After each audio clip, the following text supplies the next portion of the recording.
Hi, this is Tommy Siegel from Jukebox The Ghost, and you're listening to Underground Powerhouse Radio. So, talking to Jukebox The Ghost. Tommy, is it just you right now, or are Ben and Jesse there as well? It's just me at the moment, but I can pass it around if an appropriate question comes their way. Say whatever works. These questions are pretty general. You guys can kind of take turns as you wish. Yeah. I think the speakerphone is pretty gnarly. So yeah, I got you. We'll just pass the play. Good. Okay. So first question. Everyone always, I assume, asks you the name Jukebox The Ghost. Where did it come from? What does it mean? Give us the rundown on that. We had a different name when we were a college band, and then we decided that we needed a new name, and so we were all just mining for words. And I suggested Jukebox, Ben suggested Ghost, and we just slapped it together. Unfortunately, there's not really any better story than that, and we should have thought of a better story than that at this point. Hey, it's okay. I interviewed a band called Husa last semester. They're big fans of yours, and I said, "What does the name Husa mean?" And they go, "I don't know. We made it up," and we just asked them their name. Oh, that's hilarious. Okay. Which band was this? Their name is Husa. WHOSAH. Husa. Okay, cool. Oh, funny. So, next question. You alluded to it already. Talk about how the band started. You mentioned you guys were in college together. You know, what were you guys in college for? Where at? How did you guys meet? Stuff like that. Yeah, so we all went to school at George Washington University, and let's see. So when we were like 19 years old, that's when we all met. So I put up a flyer in the music department of our school, and this is definitely dating me at this point. But they called my landline because Ben and Jesse had already been playing together. Just have, one jam session in their friend's living room, and then, that was 13 years ago. So we've been going as the same trio ever since. And they still call me the new guy though. Did you guys start off playing like bars on campus or like on campus events, or were there like a club off campus nearby you started getting gigs at? How did that begin? Started just by playing, frat events and sorority events and benefit shows on campus. I mean, it wasn't until probably 2 years in that we had like a first paying gig. I remember like we did a show where they let you just have your own door guy. Okay. And so we had one of our friends collect, dollar bills, and I think we charged $3 for the show. And I remember at the end we were like, wow, we made $300, and we thought that was like the coolest thing on earth. So, that's kind of my first memory of actually making money from a show. That's awesome. So I want to talk about more on how you guys started. Your sound, it's like an alternative sound, kind of poppy. There's a lot of stuff in there. What are your main influences? Who did you guys look up to when writing songs? Who do you guys listen to? Who are you fans of? Well, our old answer to this question used to be our sound kind of derives from the fact that none of us really listen to the same music. I've kind of tended to be more of like a classic rock and also like, modern guitar, indie rock sort of a listener. Jesse goes through waves, but he's almost more of like a Tom Petty, like straight ahead America rock kind of vibes these days. And Ben's mostly a classical and jazz listener. So really? Okay. Yeah, so we've never really been, we actually pretty much have a no music in the van rule at this point, just because it's kind of just better for everybody if there's no music. But these days I would answer the question differently, only because we've been doing this Halloqueen thing, where every Halloween we do a show where, we play a set of our own stuff and then take a break, get into costume, and then play a full set of Queen. I saw it last year, and it was the greatest thing ever. And awesome! Yeah, glad you're coming back. That's great. But it's funny, from doing that set, it actually has changed the sound of the band. Just having to learn Queen's catalog sort of inside and out.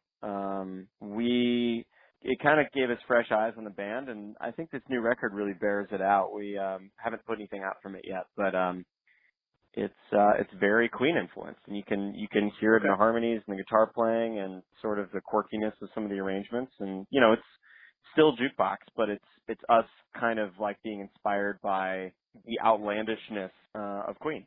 So I think it would be fair to assume that if you guys could go back in time, I would say you probably would want to work with Queen given the opportunity. Oh yeah, but who like or you Harry guys? Nilsson? That's somebody the whole band likes. You guys don't do like a lot of features or collaborations, but I was curious to see if there's anybody specifically who you have the goal or I guess the dream to collab with them at some point.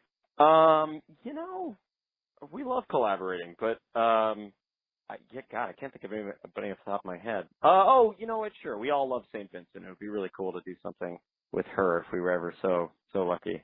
I'm trying to think who I've seen you guys work with. Like the only thing that comes to mind is, of course, Black Hole with Peabody.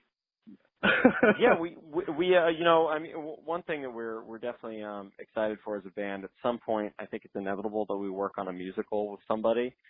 Okay. We've kind of explored that option before, and it's always kind of the logistics of it get complicated. But we really want to do a musical at some point. So that's definitely a band dream of ours. So you explained Halloqueen a little bit already. I just wanted to know. I've seen you guys twice now. Are you guys going to do the wheel again this year? Where you guys switch instruments and play a song? Is that coming back? I don't think it'll be there for Halloqueen, but we have not given up on the wheel. Okay. Because hold on, we're getting an interruption from Ben here. Sorry. Back. The wheel, yeah. So we actually did the wheel on our last tour as well, in September. But the Halloqueen sets are so short that we'll probably just have enough time to play the hits and get off stage. So okay. So I remember my first time seeing you guys. I first got into your music. I have a big group of friends from high school. They're all diehard fans of yours, and they said, "Hey, awesome. come to the show with us." And I'm not a big indie person or alternative fan. It's not usually my taste in music. But I was like, sure, why not? It was our friend Brittany's birthday, and so we went for her birthday.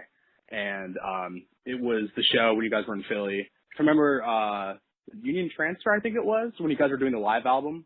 When you guys were recording. Yeah. It was the Philly show you were recording.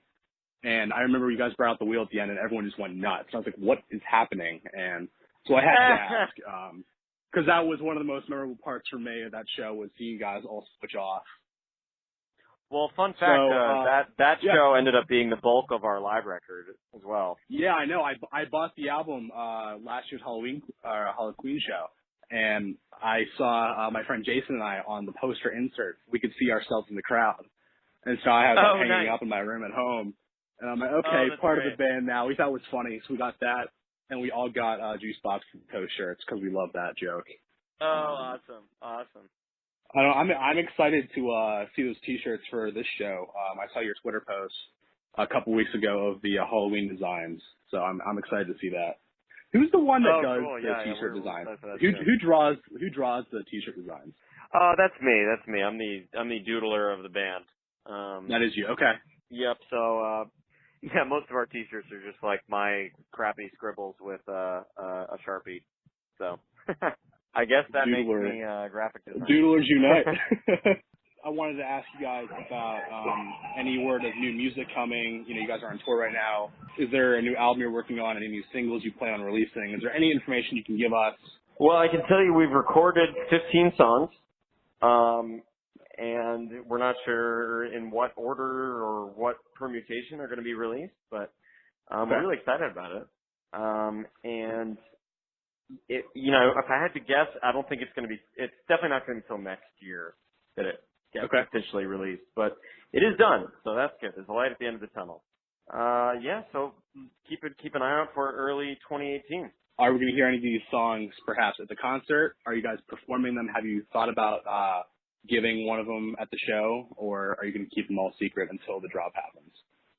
It's funny. We actually only know how to play a couple of them, so we're still working on it. We these days we tend to write a lot, kind of as our own producers, and what that ends up meaning is that we don't sit in a room playing it over and over again. It tends to be kind of written part by part in a studio environment. So. Yeah. So what's weird about that is it ends up, even though the arrangements are super tight and we're really proud of them, we then don't know how to play them, and they kind of have to reverse engineer, making it into a live song. Do you guys usually write together in a room, or do you guys kind of just put your own parts out and then try to form them together in some way? It Do you guys write on tour, or okay? It totally depends on the song. But in general, everyone in the band has become adept engineers and producers, and so we end up recording a lot on our own, and then kind of bringing it to the band, and then everyone kind of weighs in and changes parts and makes it more of a Jukebox to Ghost thing. And but yeah, we tend to write more in the studio environment nowadays because we have our own little home studios.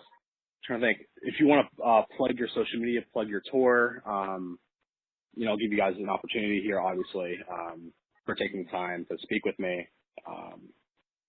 And then I have a couple of fun questions to ask you. Yeah, appreciate you chatting with us. But yeah, we don't actually have a lot of shows coming up. We've got these 3 Halloqueen shows. One in Philadelphia, as we talked about, one in San Francisco, and one in Chicago. Chicago one's been sold out for a while, but there are still a handful of tickets to Philly and San Francisco left. So, but we're hoping for a sellout all around. I think last year you did Philly, and did you guys do Boston? Was it last year you did Halloqueen for as well? Boston was 2 years ago, but last year we did. I think last year we did Philly and New York. New York, that's what it was, New York. Okay. And then, so I always like to end interviews with kind of like a random question. And with the spirit of Halloween, what are your guys' favorite candy? What do you guys, you know what? Let's just say candy corn. Candy corn is like the stuff you get off the floor when there's nothing left. Yeah. No, that's why I'm going wild card. I like to stay unpredictable. Right. Keep everyone on their toes. Awesome. Thank you very much, Tommy. I'm excited to see the show. Thank you for taking the time with me. I've wanted to meet you guys for a while, so this is awesome. And hopefully I'll be able to catch you guys at the end of the show or something. I'll track you down, try to get a picture with you, meet you guys in person. But once again, thank you for taking a few minutes out of your day. We'll definitely be hanging out. So it means a lot. It'd be great to catch you. Well, that's all I got. Yeah, I'm great. Thanks a lot, and we'll see you at the show. Awesome. Thanks a lot, Tommy.